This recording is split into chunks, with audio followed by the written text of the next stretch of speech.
morning, everybody, and welcome. We are so glad that you're here with us this morning. If you are gathered with us online, we're really grateful that you are continuing to make use of this technology that allows us to gather together in this different way during this new season, and we would love to know that you're with us this morning. So be sure to jump in the chat and let us know that you're watching and where you're watching from. And if you're here with us in the Watermark Hub, it's so good to see you and to be with you. And we just want to say a huge thank you to all of you for being so gracious and flexible as we have been entering into this new season and figuring out what it means to be gathering in person safely and mindfully of one another. And so thank you for being willing to follow all of these new guidelines, these practices of wearing a mask when you come in the building and anytime you're moving around, and also while we're singing, as well as being physically distanced here in the building. And that also includes signing up and RSVPing in advance for our gathering. So for the foreseeable future, we are asking that you sign up online to make sure that we know that you're coming so that we can ensure that there is space for everybody. So if you want to continue doing that, if you're here in person in the hub and you know that you want in the weeks to come to continue meeting with us here indoors, or if you're online and maybe you're watching and thinking that you'd like to give it a shot and show up sometime, we do have multiple weeks available that you can sign up in advance on the website at wm.church/RSVP. And while you're there on the website, you can, as always, worship God through giving, and as well as taking advantage of the giving stations that are here in person at the Watermark Hub. And there on the website as well, you can stay up to date on all the newest information and news from Watermark. So be sure to check that out. And we know that this season can be a little bit weird. We're continuing to reiterate these guidelines, continuing to mention these things week after week. It can get tiresome to talk about it. It can be tiresome to hear about it. So we're grateful for you and your grace and your patience and flexibility.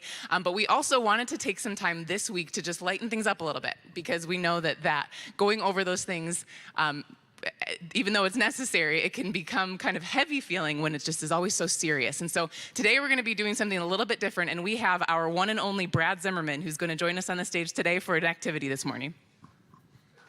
Yeah, you can clap for me. I think I'm clap worthy. No, I have no idea. Hey, so I am really excited about this day. Like Laura said, a lot of times it can feel serious, so we're going to lighten the mood a little bit. Also, I want to say to everybody who's watching online right now that today's going to be a really interactive day. And so if you're not used to being on the chat or in the chat, I want to make sure that you join the chat either on Facebook or on our live platform. Make sure you say hi on there. And as we play this game, you'll be able to answer in the chat and see if you can get these right just as well as the people here in the room are going to participate along the way. So we are playing a game called Streaming or Not. Okay, Streaming or Not is the game we're playing today. And this is how it works. I'm going to read the description of shows or movies that are currently streaming on various streaming platforms. And you have to decide whether or not that show is streaming or not. So online, you're going to say streaming or false. Okay, you can throw that in the chat. Or if you think you know the answer of like what show it is, you could throw that in the chat. Here in the room, we're going to get a little interactive. So I'm going to ask everybody to stand up in a minute. And you're going to stand up and stay tall and proud if you think your answer's right. And if you think it's false, you're going to sit down. Okay? Here we go. So everybody stand up in the room for me. We're going to get a little blood flowing, okay? Here is our first show. This docuseries follows the lives and stories of employees of a paper company. Do you think this is a real show that's streaming, or do you think this is made up? I've not seen anyone. So in the room, just so you know, if you think it's wrong, you sit down. Everyone in the room thinks it's right? Okay. Okay, if you think this is not a real show, you can sit down. Okay. The answer is, it is a streaming show. That is the plot line of The Office. Follows the lives and the stories of people at a paper company. Okay, everybody stand back up if you sat down. Okay, here's our next one. Two sisters and their friends travel to an ancient autumn-bound forest of an enchanted land. They set out to find the origin of the queen's powers in order to save their kingdom. Is this a real thing that's streaming, or is that made up? We got more people in the hub here that are sitting down online. Make sure you're throwing in there if you think it's true or false. If you're standing, you're right. That's the plot for Frozen 2. Frozen 2. Friends travel to an enchanted land to find out about the queen's powers and save the kingdom. Okay. Here is your next one. This reality show follows couples as they meet for the first time when they say, "I do" on their wedding day. This reality show follows couples as they meet for the very first time when they say, "I do" on their wedding day. If you think it's true, stay standing. Sit down if you think it's false. Okay, a lot of people are standing, and you're all right, because that is Married at First Sight. Crazy what shows are on TV these days. Also, I want to say I've only watched about 3 minutes of one episode, and I was like, that guy's not going to stay with that girl. Guess what? He didn't stay with that girl. I got good intuition. Okay, here is the next one. Two sisters, Tia and Tamara, try to find love and navigate the new world of Zoom dating while stuck in quarantine. Two sisters, Tia and Tamara, try to find love and navigate the new world of Zoom dating while stuck in quarantine. Is this true or false? Is it streaming or not? If you sat down, you're right. This is not streaming. But if you recognize those names of Tia and Tamara, that was actually Sister Sister. Those were the girls. You guys remember Sister Sister? Anybody there with me? Okay, anyway, if you don't, that's okay. Here is our next one. Okay. Hopefully online you guys are doing well in throwing them out there. I think our hosts are in the chat. Hopefully they're encouraging you along the way. In this movie, Sam learns that the second born in royal families have superpowers and are tasked with saving the world. In this movie, Sam learns that the second born in royal families have superpowers and are tasked with saving the world. Is this a real thing that's streaming right now, or is it not? We're about 50-50 here in the hub. And if you're standing, you're right. This movie is called The Secret Society of the Second Born Royals. It's definitely a mouthful, but that's on Disney+. My girls really liked it. Okay, here is our next show. Follow Summer, this is a reality show, follow Summer on her latest forage-to-table adventures, including eventful trips to Colorado, Vermont, and Wyoming, where she prepares all vegan dishes. Do we think this is a real reality TV show, or is this made up? We got quite a few people sitting down. Now, if you sat down, you are right, because this isn't called Vegan Eater. This is called Meat Eater, is actually the real show that I stole the plot line from. It's actually a guy who goes and kills animals and makes all meat-based dishes. So there you go, if you want to check that one out. Okay, and we got two left here. Poppy and Branch discover they are one of 6 different tribes scattered over 6 different lands, devoted to 6 different types of music: funk, country, techno, classical, pop, and rock. Their world is about to get a whole lot louder. Is that the plot line of a real movie or a fake movie? Okay, we're again at about 50-50 here in the hub. And the answer is, that is true. That is the plot line for Trolls World Tour. It's all about music when it comes to Trolls, and they battle it out in their musical styles and have musical battles. Okay, and here is our last one. Stand on up one last time for me. Okay, this real-life drama features a former presidential candidate who was caught up in a murder-for-hire scandal involving a business rival. This real-life drama features a former presidential candidate who was caught up in a murder-for-hire scandal involving a business rival. Do we think this is really streaming or not streaming? So stay standing if you think it is. Sit down if you don't think it is. If you're standing, you're right, because that's the plot line to Tiger King. Okay, Joe Exotic not only ran for governor, he ran for president. He is in jail right now for murder for hire, and his nemesis, who he's trying to kill, is Carol Baskins, and Carol Baskins is currently on Dancing with the Stars. So if you want to check her out, she's there. So thank you guys so much for playing. Hopefully that was a little fun along the way. Yeah. As Laura mentioned before, WM.Church has all sorts of different information of what's going on around Watermark, but a lot of times you can't really see what is actually happening. So we made a little video. Check this out. Hey everyone, I'm super excited to show you the work that has started on a project 2 years in the making. We have saved up to remodel and renovate our kids' rooms here at the Hub, and this weekend we had an awesome crew come out and get this project started. We can't wait to see it finished and invite our kids back into these spaces.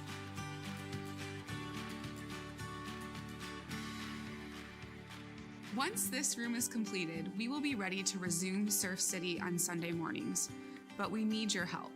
It takes 6 adult or student leaders to hang out with your kids and to help them take steps towards Jesus. So if you are already a part of our indoor gatherings or you feel comfortable coming back inside the hub, we need your help to make this possible.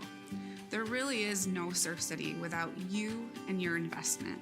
You can let me know that you're interested by going to wm.church/next.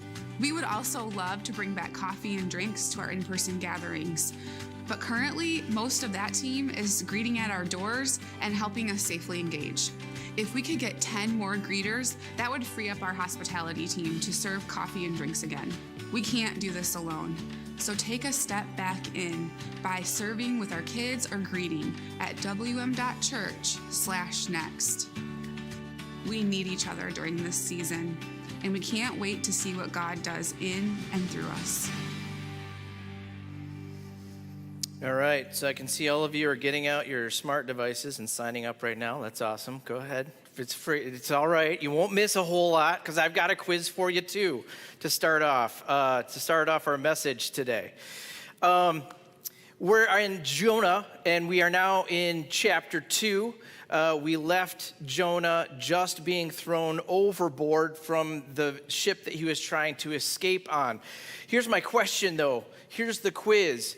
Raise your hand if you have any idea what an anti-hero is. Do you know what an anti-hero is? Have you heard of this device? Okay, so maybe not as popular. Here's a definition that when I asked my wife if she could explain to me what an anti-hero was, she went to a random website on the Google search that she brought up. So here's what it says, because this has to be true, right? If you Google search it, it's going to be true. An anti-hero is a narrative protagonist who's defined by their own self-interest.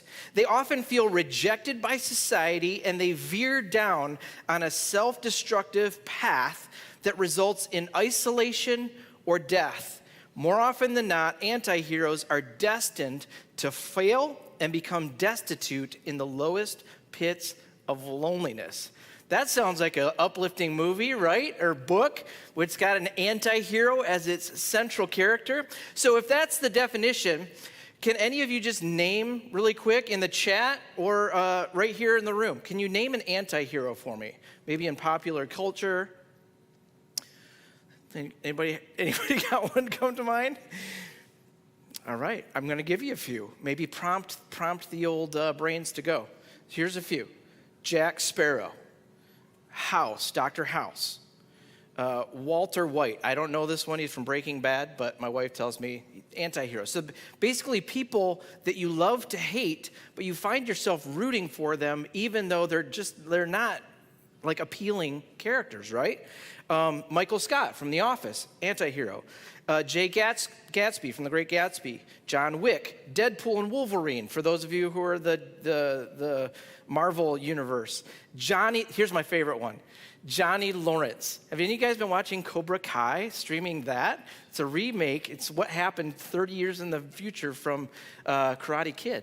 And Johnny Lawrence was the bad guy then, and now he's the central character. So these are all anti-heroes.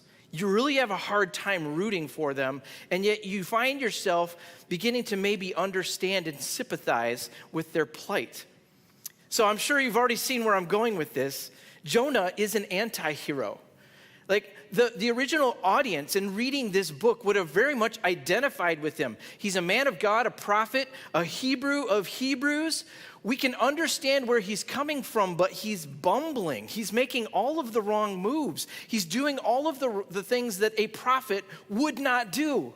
And it's surprising and shocking, and you feel sad, and you maybe laugh at moments, but you cannot help, at least the original audience couldn't help, but to sympathize and empathize with where he was going. Because I can understand why he'd want to run and not do this particular assignment from the Lord. And if we can then begin to understand how the original audience read into this and began to empathize, it calls us now to empathize with Jonah, to see ourselves, our own reflection in this very humble, not humble, I meant to say human. He is maybe humble. He hasn't been humbled yet. human, all too human prophet named Jonah. So we're simultaneously shocked, but drawn in and can relate to what he's doing and why he's doing it. So with that, he's been thrown in the water, and we're going to read together Jonah chapter 2. Actually, I'm going to start at verse 17 of chapter 1, which is actually where the Hebrew Bible starts chapter 2, because it all kind of goes together neatly. And it says this: Now the Lord had arranged for a great fish to swallow Jonah. So I think a lot of us, we're really fond of being able to see the largest fish that we can imagine, a whale of some sort, this must be. Maybe.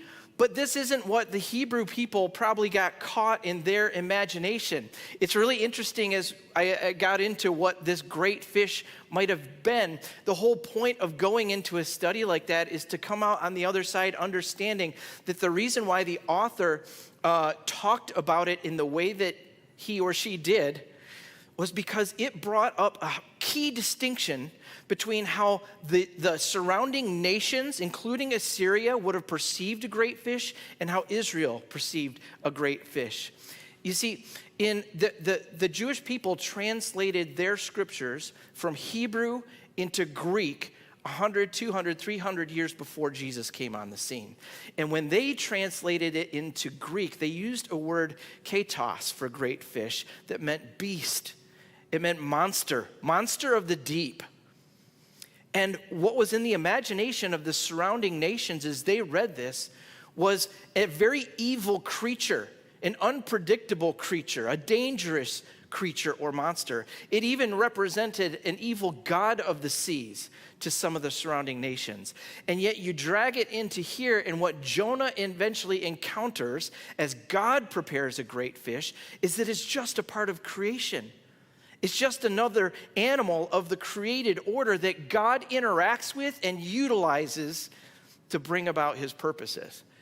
And so it's a completely different understanding that the Israelites had of what was a danger lurking in the sea versus what the surrounding nations thought was happening. And Jonah was inside this great fish for 3 days and 3 nights. You're like, that sounds familiar. I'll come back to that later. Then Jonah prayed to the Lord his God from inside the fish. And he said, I cried out to the Lord in my great trouble. And he answered me, as I'm sure we can relate to. Yes, if I were drowning, I got swallowed by this huge fish, now I'm being digested, I probably would start calling out to the Lord as well. Like, what in the world? God, what are you thinking? What is going on? Please help. Please save me. I called to you from the land of the dead, and you heard me. You threw me into the ocean depths. Who threw Jonah into the sea? Well, according to what we just read in chapter 1, it was the sailors. Jonah was ascribing this to the Lord. I sank down to the heart of the sea. The mighty waters engulfed me. I was buried beneath your wild and stormy waves. You've got to understand that this prayer poem that Jonah has in the belly of the beast is hyperlinking to so many different spots in the Bible, but primarily the book of Psalms. And you're like, hyperlinking what? Okay, you go to Wikipedia and you see links every other line to different articles that you can read that help you understand the content of this page. If we could light up chapter 2 in this prayer poem of Jonah, like every other word would have that blue font and an underline, so we could click on it and go to another passage that it's referring to. And it's taking us all over the place. And so the Hebrew minds are lighting up with the references. Only the irony of this is, while it's a greatest hits of all of the watery psalms in the Bible, it's also, ironically, turned upside down. And the result is invariably the opposite result of what's hoped for in the book of Psalms. Because again, Jonah's an anti-hero, and he's in an upside down world. Let's keep going. Verse 4, then I said, O Lord, you have driven me from your presence. I thought he ran. Yet I will look once more toward your holy temple. I sank beneath the waves and the waters closed over me. Seaweed wrapped around my head. So he's gone from treading water to all of a sudden he can't anymore. He's overtaken. He's drifting down into the depths. It feels like the seaweed is pulling him down into a watery grave. I sank down to the very roots of the mountains. I was imprisoned in the earth, whose gates lock shut forever. This is very graphic imagery of death and of being in a place where human beings were never meant to be. We were meant to be on land. We were meant to ascend heights. And in their understanding of how the world worked, the underworld, the sea world was a very scary, unknown place. The word used often is Sheol, the place of the dead. That's the Hebrew word for it. And honestly, the Hebrews didn't have a concept of what was to come after death. It was just this big, scary unknown that we were constantly avoiding and constantly crying out to God to rescue us from. We wouldn't get concepts of heaven and hell until the New Testament, and Jesus begins to tell us a little bit about that. But this is where Jonah is finding himself, and it looks like he's kind of making himself comfortable there. But you, O Lord my God, snatched me from the jaws of death. Ironically, these jaws would bring life. As my life was slipping away, I remembered the Lord, and my earnest prayer went out to you in your holy temple. Those who worship false gods or idols turn their backs on all God's mercies. They turn away from God and his covenant love. But I will offer sacrifices to you with songs of praise, and I will fulfill my vows. If you get me out of this mess alive, then I will do everything that I know I'm supposed to do back in the temple in your very presence, for my salvation comes from the Lord alone. Again, a key psalm. The irony again here is that Jonah has done none of these things. He's almost bargaining with God to get him out of the predicament that he's in. But the interesting picture is that the very people who he least expected would worship God, who he says here worship idols and turn their back on God, are the ones who in fact have a turning point. And in great fear and awe of this God, they sacrifice and they sing songs of praise and worship and vow vows to follow God. It's the sailors, it's the pagans. They're the ones floating safely with the storm gone by. Jonah here is thinking he's the one in the right. He's the one that has the right answer and the right understanding of God. And if he just does A, B, and C, God does D and E. And yet it's the pagans in the story. We'll find out some similar things happen later on that do the right thing. And we just shake our head at Jonah who doesn't get it. Then the Lord ordered the fish to spit Jonah out onto the beach. This is great. That's just how it ends right there. And that's where we're going to leave him, is just spit out on the beach. But it's interesting. If you ever do meditation exercises, I wouldn't recommend this, but I was just trying to think, what would it be like to be thrown up? Okay, let's not go there. But the guy, he gets a second chance at life, but dude has got to be bleached white, smells like death, or worse. Who knows? It's amazing that he lived. But I would like us to meditate on some things from this poem today. Just not that. That one's kind of yucky. There's just a couple of observations that I think will help us to, again, identify with Jonah, but also hear maybe what God is saying to us. And the first one is that God arranged the fish. God arranged the fish. God is the one who hurled the storm against the ship. God arranged this great fish, and God is going to arrange a couple of things in chapter 4. And it's interesting because when bad things happen to good people, it's evil, and it is evil, and there's no second guessing that. But we always, I think, attribute that evil to malevolent forces. And I do think that those malevolent forces are allowed to work, but the Hebrew mind didn't see any contradiction between what the evil world was trying to accomplish and how God would co-opt the evil world to bring about his purposes, so that they could simultaneously say, God is the one who made me run. God is the one who threw me into the sea. God is the one who assigned a fish to come and do his bidding. And so I think with that kind of a concept, it changes what we think of God's judgment. I think it's a sticking point for us because we have a really hard time considering that a God could be perfectly good, perfectly loving, and at the same time judge people or bring judgment on individuals and people groups. Because I think we've been handed distorted views of what people mete out as judgment, and it ends up being mean and vindictive. And in the Hebrew mindset, they understood perfectly how loving God was. And part of his reckless love in pursuing us meant that he was going to judge the evil that would eventually kill us or pull us down, because he wants us to be free from it. Here's what it says in Hosea chapter 5, which again, this is a hyperlink. This is a link that the Hebrews would have thought as soon as this poem started, at the end of verse 117 and into 2, they would have thought immediately of what Hosea said.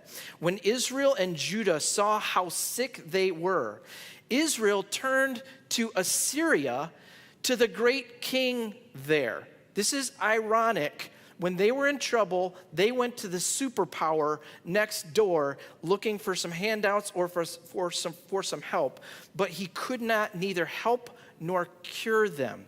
So this is interesting because Jonah went to Assyria to proclaim judgment on them and give them a chance to repent. And the very vehicle that God was giving a chance, a turning point to, was going to be the ones to consume, not help, Israel. And they would find themselves in the very belly of the beast that consumed them. But look at who Hosea attributed this to. It's God speaking through Hosea.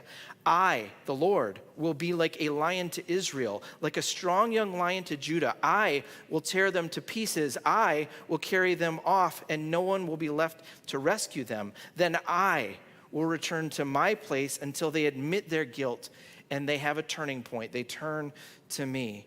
For soon as trouble comes, they will earnestly search for me. Israel saw themselves in this picture, that in the belly of the beast, they would eventually turn to God and God would listen. Jonah, it took being in the belly of the beast for him to turn and cry out to God. And I wonder for us, does God assign a great fish sometimes? Does God surround us with circumstances that we can't escape, we can't manipulate our way out of or control or do the next right thing to get out of it? We're just dead. We're trapped. We are in the pit, and we don't even know where to turn except for possibly, just possibly, the God who mercifully allowed us to arrive there.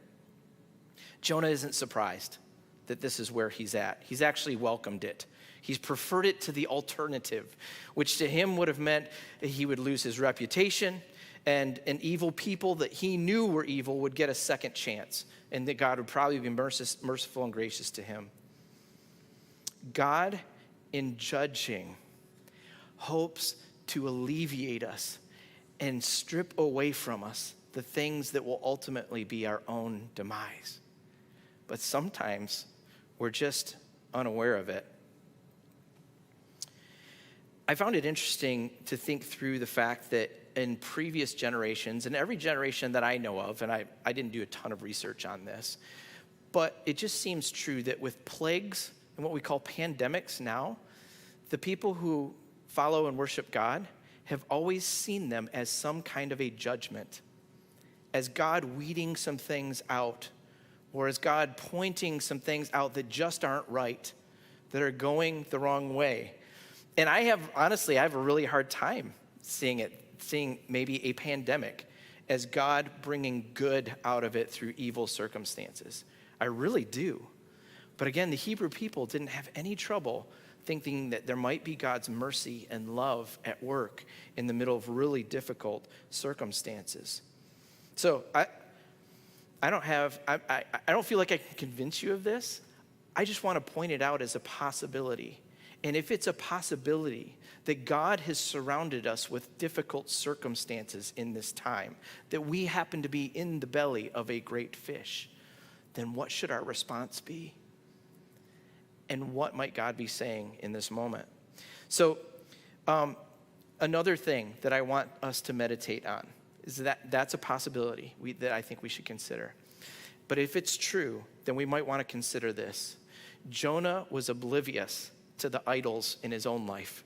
He was busy pointing out everybody else's idols that were so obvious when he had these subtle ones that were preventing him from true life. Tim Mackey says, he sees the literal idols that the pagans worship and doesn't see the more subtle idols in his own life that keep him from fully grasping that he too, just like the heathen, lives only equally by God's grace. And honestly, one of the biggest clues to this is in chapter 1, where he's fleeing to this place called Tarshish. And again, the original readers have the benefit of knowing this place far better than we do probably, but this is at the southern tip of Spain. This is a beautiful location, a tropical location, a wealthy location where all of the people were bronzed by the sun and lived like with pina coladas by the pool. They didn't have, maybe they did have those, I don't know. But this was the good life.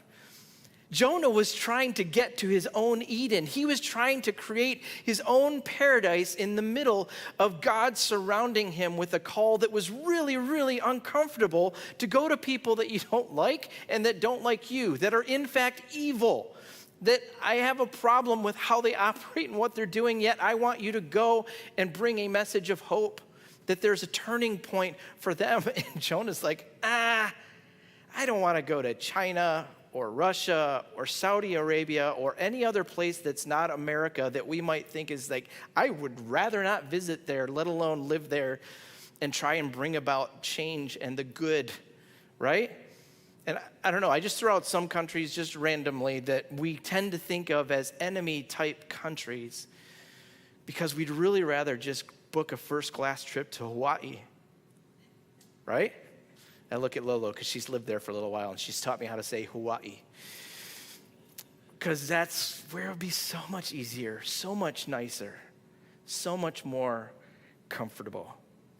And so I wonder if the idol Jonah was ignoring or blind to was his own desire to create his own Eden, to just retire from the mess and madness of being a prophet and kick back and enjoy. The problem is idols never bring real life. They never truly bring life to us. They can provide a counterfeit good feeling for a while, but in pursuing them, we will all eventually only find death. Let me just read a couple of quotes one from Peter Craigle. But not until he was all the way down, this is Jonah, finally stripped of his own buoyant self-sufficiency, was deliverance even possible. What do you do when you hit rock bottom? What do you do when you feel like you're hopelessly drowning or being digested in the belly of the beast, when our paradise has become nothing but problematic and we have inherited the exact opposite of everything we are hoping to discover? I would suggest that 2020 has very much felt like a storm that's been hurled at us. Even those of us maybe least affected by all of the things that have gone on this year. It very much feels like we've been hurled into the sea and we're slowly, steadily sinking to the bottom. And we'd all just love to get back to normal. We'd all just love to get back to shore. And the shore is probably possible, but what if, again, God has surrounded us with this, prepared a great fish, then what is our idol that he's trying to relieve us of? What are the things that we've grown attached to that maybe even are good things, that are gifts of God, but they've taken subtly and slowly God's place in our life and our preferences, and we've begun to make decisions that prefer this reality rather than the reality that God has invited us into. Have you been there? Are you there possibly now? Are you one of those people who can tread water for a remarkably long time before starting to sink?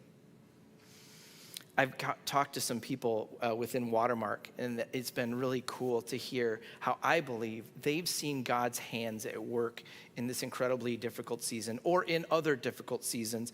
Hopefully you were able to catch my interview with Bob Johnson several weeks ago, and to hear how he got to the end of himself, the bottom of his addiction, without even recognizing as addiction, because he found himself all alone, and the one person who is still talking to him, his daughter, sent him a letter that said, unless things change, unless there's a turning point in your life, you won't have me either.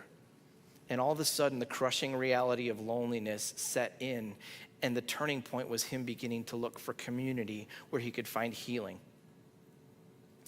Another watermarker that I spoke with early on in this season really, really grieved losing all the things, the good things that they were very busy with doing, because they were serving God opportunities. There's kind of even life change in some of these things, helping people get back on their feet, but more and more they found themselves finding their identity and approval from doing those things. In a life that was so busy, they weren't experiencing God's favor. They were only experiencing stress. And so when all those things were stripped away in that moment, this watermarker began to find life in serving when God directed and when God freed this person up to serve. You'll have to excuse me in my cough.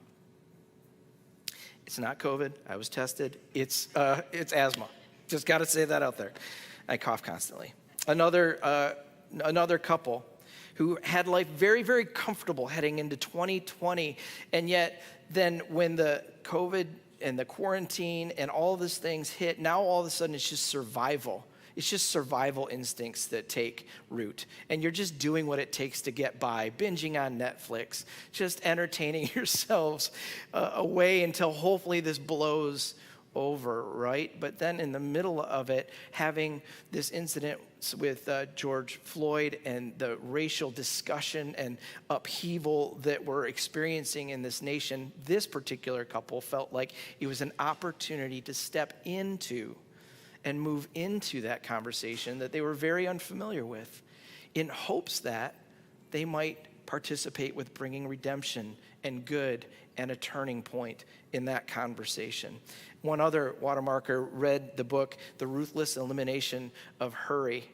And this watermarker was sharing about how the one thing that they've been able to tangibly put into place after reading this book was to turn off the phone or to not take it with them into the bathroom, right? Don't act like you don't do it. We all do this. They won't take it. They just leave it, or just leave it on the counter when you're at home. There's a little bit of distancing from the phone. I'm actually feeling a little bit insecure because my phone is over there and I'm not used to that much distance. But all of these things were practical steps into recognizing maybe this is a fish that God has prepared. God is possibly identifying these subtle idols in our lives that have taken a prominence that they never should have taken. And he asks us to take a step into separating, into pulling that out, pulling that off from us so that we don't end up spiraling down to the depths. And so I'd love to ask you right now, and we're just going to wrap up with some time where we can listen to the Holy Spirit and what he might be pointing out to you around those two things right now.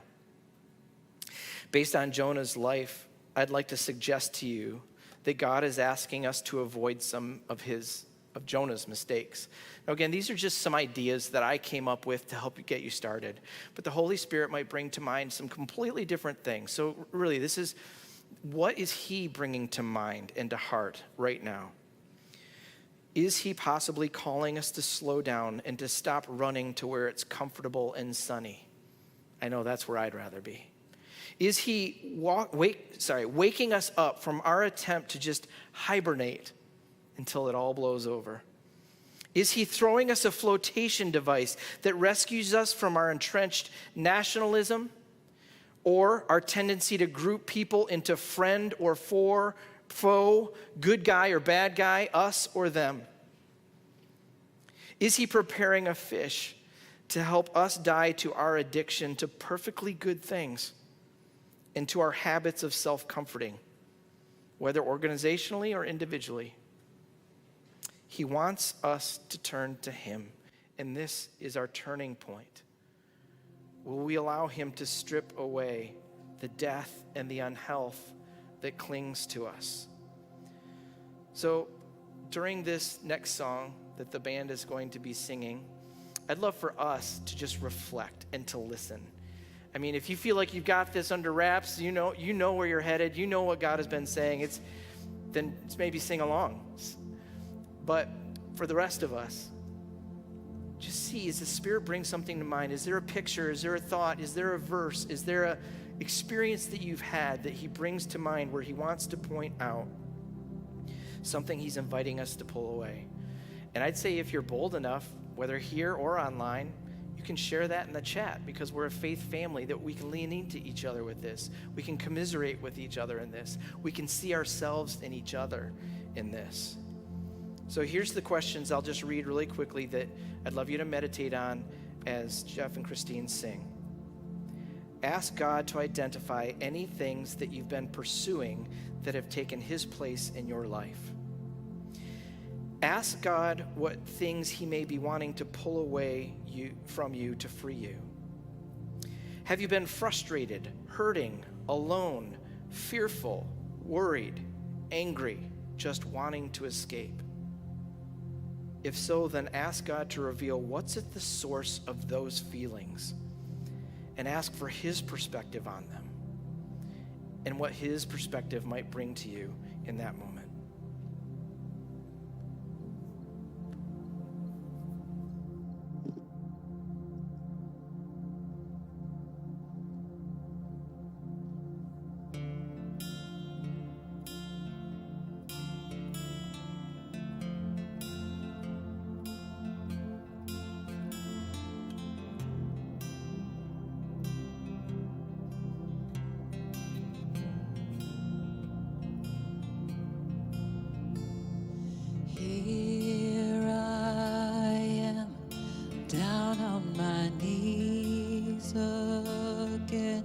Surrendering all,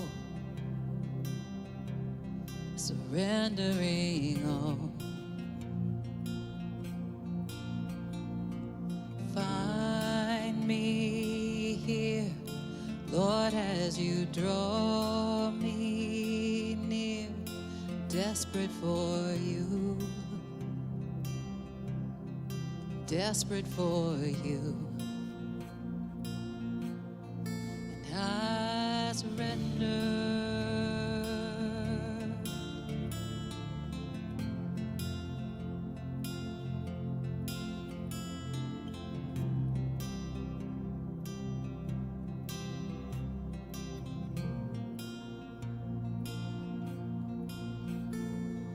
Drench my soul as mercy and grace unfold.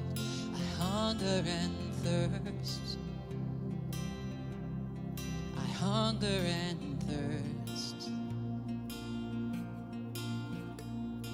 With arms stretched wide, I know you hear my cry. Speak to me now, oh, speak to me now. I surrender, I surrender. I wanna know you more, I wanna know you more. I surrender, I surrender. I wanna know you more. I wanna know you more.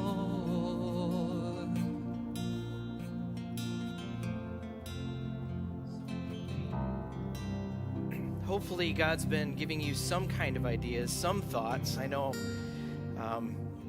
mine are so clearly in front of me. As we sing this song, I Surrender, I would ask, okay, what's next? God, if you've pointed this thing out to me, I don't want it anymore. I don't want to be part of this anymore. I don't want to be part of that habit. I want to stop doing this. I want to take this off. I want to start doing this. Ask him what your next step is.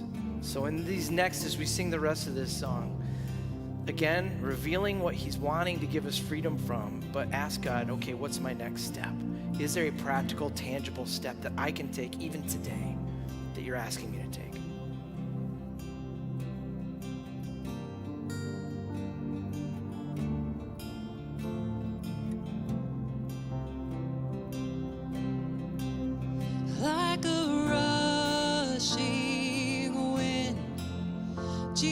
Jesus, breathe within.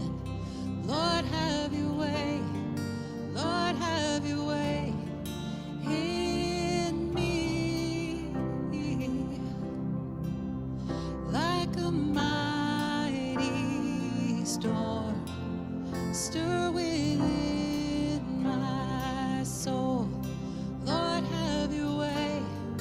Lord, have your way in me. Like a rushing wind, Jesus, breathe within. Lord, have your way. Lord, have your way in me.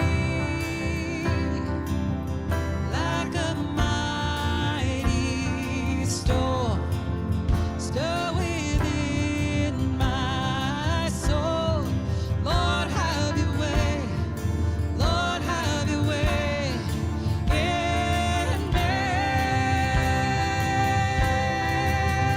Like a rushing wind, Jesus, breathe within.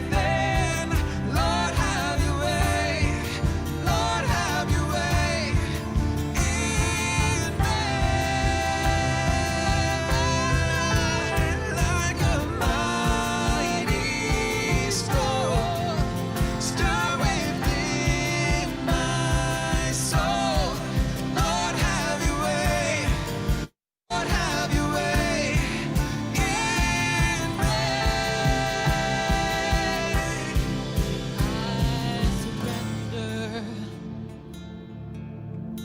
I surrender. I wanna know you more. I wanna know you more. So I surrender.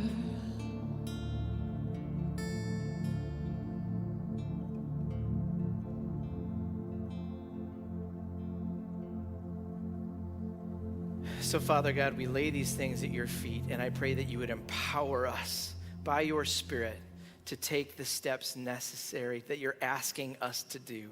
The journey, although it seems maybe painful or hard, that you'd cast a vision of the hope set before us, of the life that we can enjoy on the other side of whatever it is you've prepared for us right now. So we're going to wrap up our time together by joining together and singing. But before I do, I want to tie it into all of this, because I had thrown out to you, what about that 3 days and 3 nights deal? What was going on there, right? Because that is reminiscent of Jesus. And Jesus refers back to Jonah.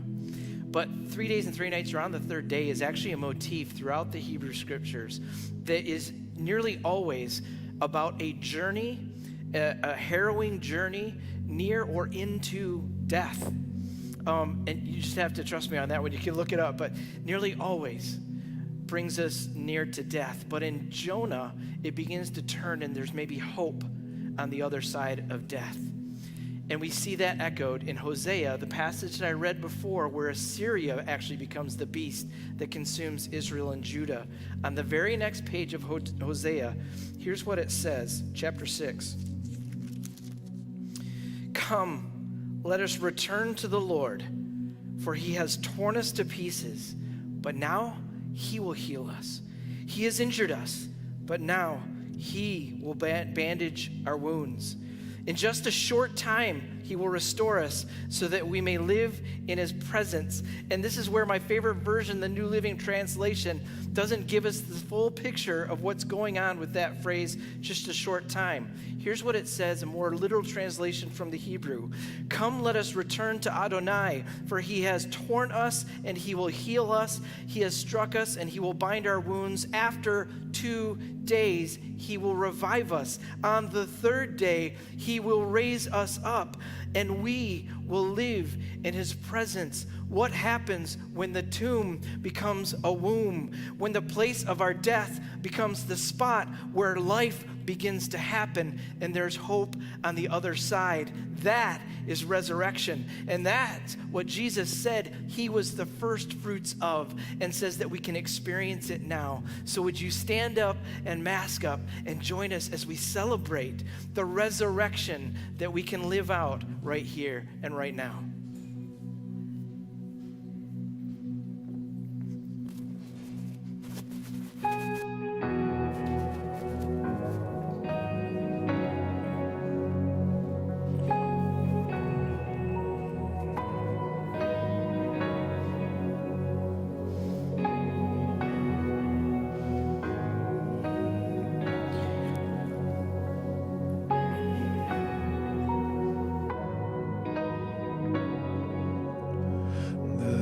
That once was crowned with thorns is crowned with glory now.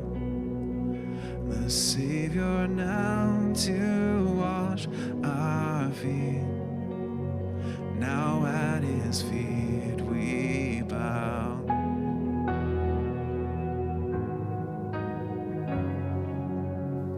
The one who wore our sin and shame, now robed in majesty, the radiance of perfect love now shines for all to see.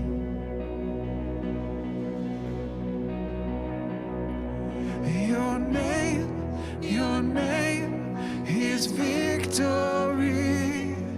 All praise will rise to Christ our King. Your name is victory. All praise will rise to Christ our King.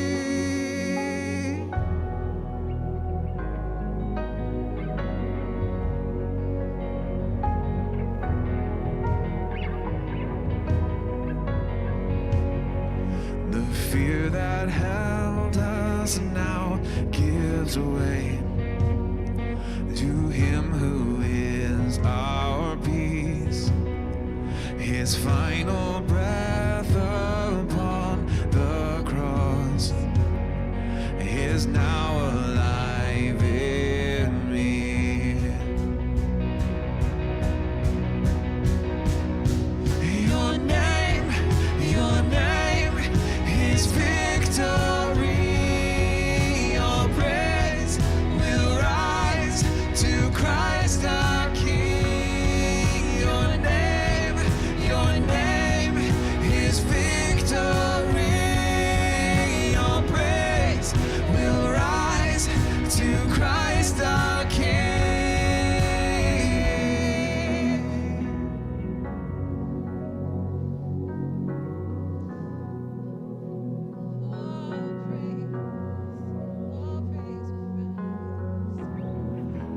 By your Spirit I will rise from the ashes of defeat. The resurrected King is resurrecting me. In your name I come alive to declare your victory.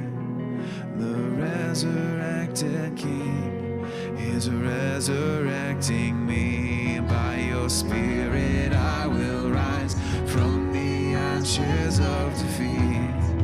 The resurrected King is resurrecting me. In your name I come alive to declare your victory. The resurrected King is resurrecting me. By your Spirit I will rise from the ashes of defeat. The resurrected King is resurrecting me. In your name I come alive.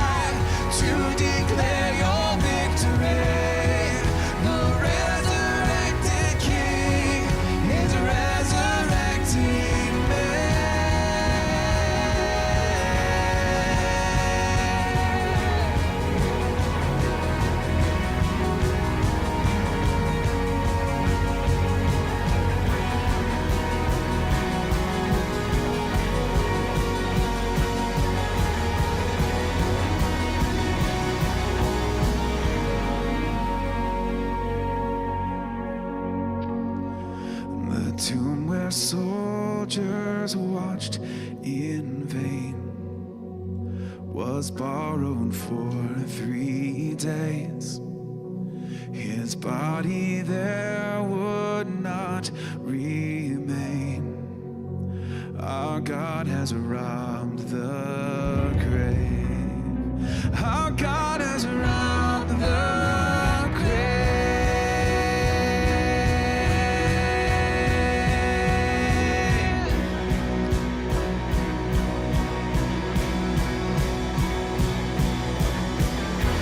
By your Spirit I will rise from the ashes of defeat. The resurrected King is resurrecting me. In your name I come alive to declare your victory. The resurrected King is resurrecting me. The resurrected King is resurrecting me.